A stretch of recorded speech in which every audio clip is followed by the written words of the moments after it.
आज हम पढ़ेंगे कार्यपालिका के कार्य। कार्यपालिका का कार्यक्षेत्र अत्यधिक विस्तृत है। कार्यपालिका सरकार शब्द का पर्यायवाची है। गेटेल ने भी कार्यपालिका के 5 कार्य बताए हैं: कूटनीतिक कार्य, प्रशासनिक कार्य, सेना संबंधी कार्य, व्यवस्था संबंधी कार्य और न्याय संबंधी कार्य।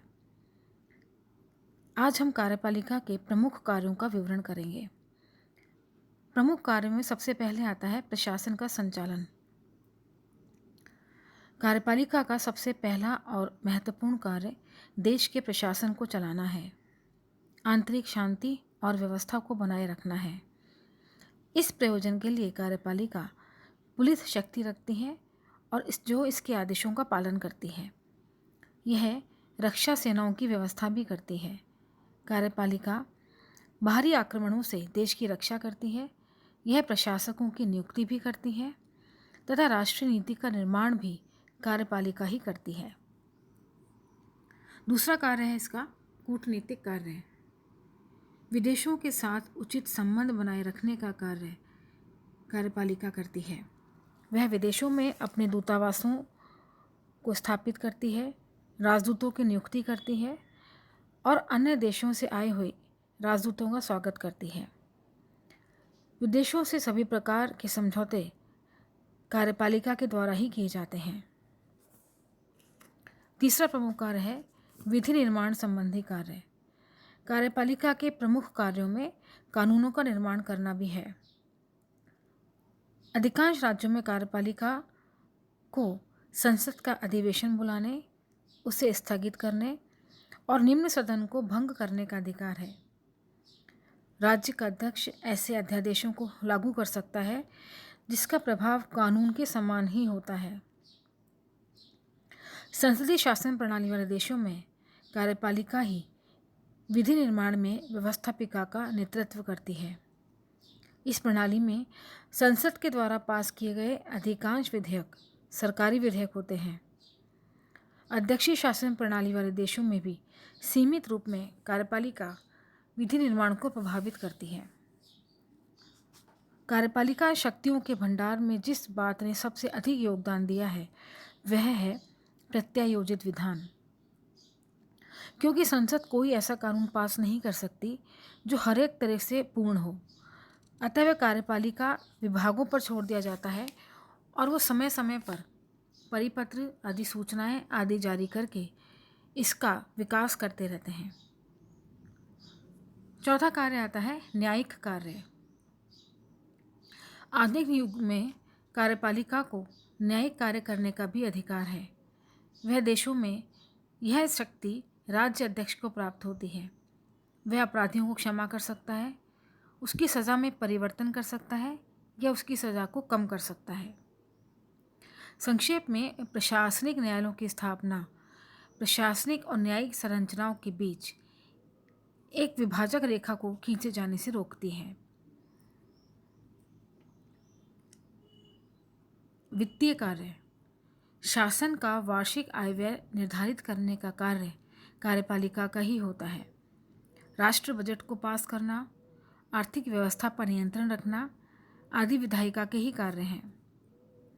कार्यपालिका ही इस बात का निर्णय करती है कि कौन से कर लगाए जाने चाहिए या समाप्त किए जाने चाहिए, किस कर की दर में वृद्धि की जानी चाहिए या कमी की जानी चाहिए।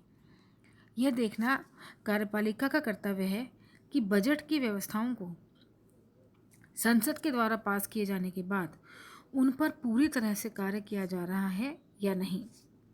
इसके अतिरिक्त वह उपाधियों का वितरण करती है, राष्ट्रीय कार्यक्रमों का आयोजन करती है, विदेशियों को नागरिकता के अधिकार प्रदान करती है।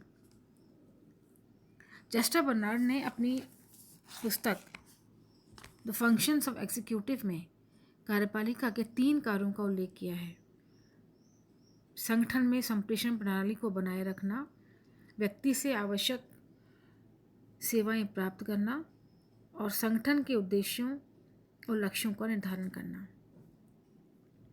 कार्यपालिका के कार्यों में अत्यधिक वृद्धि होने के कारण व्यवस्थापिका की शक्तियों में भी ह्रास होने लगा है। यहाँ हम कुछ बिंदुओं पर चर्चा करेंगे जिससे हमें ये पता लगेगा कि कार्यपालिका की शक्तियों में अभिवृद्धि के क्या कारण हैं या व्यवस्थापिका की शक्तियों के ह्रास के क्या कारण हैं। सबसे पहला कारण है केंद्रीकरण। चाहे संघात्मक शासन हो, प्रशासन, राजनीतिक दल अथवा सरकार के अगर विभिन्न अंगों को देखा जाए तो ये स्पष्ट हो जाता है कि विभिन्न ढांचों का संतुलन केंद्रीकरण की ओर झुका हुआ है। केंद्रीकरण की प्रवृत्ति का अनिवार्य परिणाम यह रहता है कि इन समस्त अवैध शक्तियों का प्रयोग कार्यपालिका ही करती है, जो संविधान से अलग विकसित होती है। दूसरा है समाजवाद। प्रत्येक नागरिक यह चाहता है कि राज्य उसके लिए अधिक से अधिक लाभकारी कार्य करे। बेरोजगारी, आर्थिक प्रतिद्वंदिता, जीवन स्तर का अभाव आदि प्रत्येक देश की महत्वपूर्ण समस्याएं हैं और इन समस्याओं के निराकरण के लिए बड़े बड़े उद्योगों का राष्ट्रीयकरण तथा राज्य का आर्थिक जीवन में हस्तक्षेप आवश्यक हो गया है। इसीलिए सभी सरकारें आज कृषि, उद्योग, व्यवसाय आदि क्षेत्रों में पर्याप्त रूप से कार्य कर रही हैं। अतः कार्यपालिका की शक्ति में वृद्धि होना स्वाभाविक है। फिर आता है अंतर्राष्ट्रीय और गृह संकट। प्रत्येक देश की कुछ समस्याएं होती हैं। उदाहरण के लिए भारत में बेरोजगारी, कभी अकाल, कभी सूखा जैसी भयंकर समस्याएं रहती हैं। इन समस्याओं से निपटने के लिए कार्यपालिका को कुछ निर्णय करने पड़ते हैं और यही उसको शक्तिशाली बनाने में अपना महत्वपूर्ण भूमिका अदा करता है। नेतृत्व की आवश्यकता। राष्ट्रीय नेतृत्व राष्ट्रीय गौरव और प्रतिष्ठा का स्रोत होता है।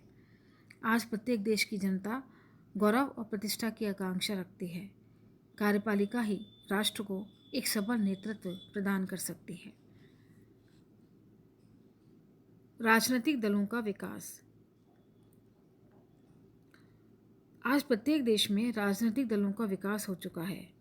प्रत्येक देश में कार्यपालिका अपने दल की नेता और प्रमुख वक्ता होती है।